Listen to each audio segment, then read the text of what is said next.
กินยังวะโอ้ยเส้นแห้งนี่สิพี่น้องมาอึงน้องมาอึงเขาเอิ้นเมนูยังนี่เมนูกุ้งเต้นมันบ่กุ้งเต้นมันปลาสดๆนี่โอ้ปลาซิวอร่อยปลาร้อยนี่กับอย่างแก้วน้ำไม่สมมาเด้อกินน้ำในได้นี่มาเมนูพิสดารมื้อนี้เอิ้นว่าแดกพิสดารแดกปลาซิวสดๆปลาซิวยังลอยอยู่เลยป้านน่ะบอกว่ากุ้งเต้นฮะเจ้าใส่หยุดก่อนมึงโอ้ยเจอเสียห้ำหน่อยเฮ็ดแล้วว่านี่ปลาซิวดินอยู่ปากดงแดงคักบ่ครับดูมาทางนี้เสียอึ้งเพิ่นว่าจังได๋โอ้ยกำลังเสียดมึงโตคักก่อนตายตักปลาซิวขึ้นมาน้ำก็น้ำขี่สัมปลาซิวลอยอยู่เนาะใส่ยังบัดนี้โอ้ยใส่นอเจ้าไม่สมโอ้ยตายยกสดเป็นจังได๋บ่เหม็นบ่คักแม่นบ่มาเด้อมากินปลากันนี่อยู่น้องเหรอน้องสุดยอด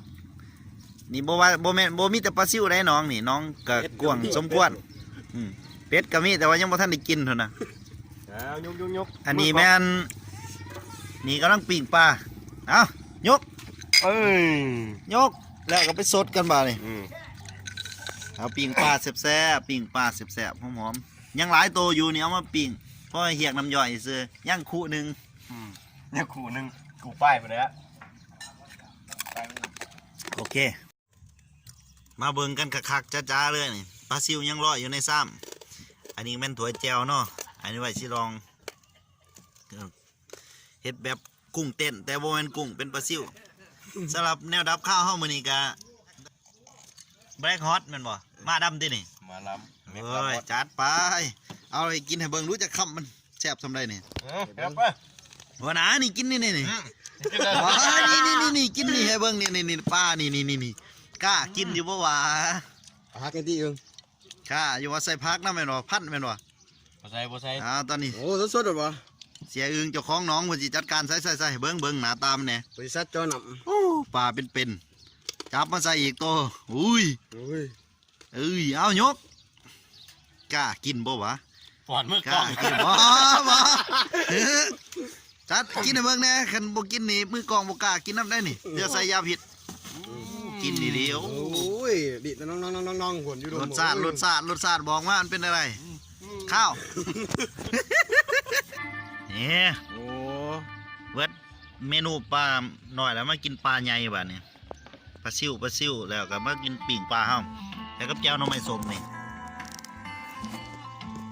มากินปิ่งปลาครับแจ่วน้ำมันสมบรรยากาศทงหน้า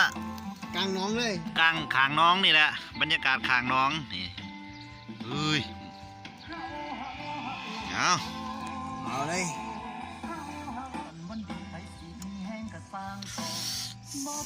แซ่บนี่น้ำกัน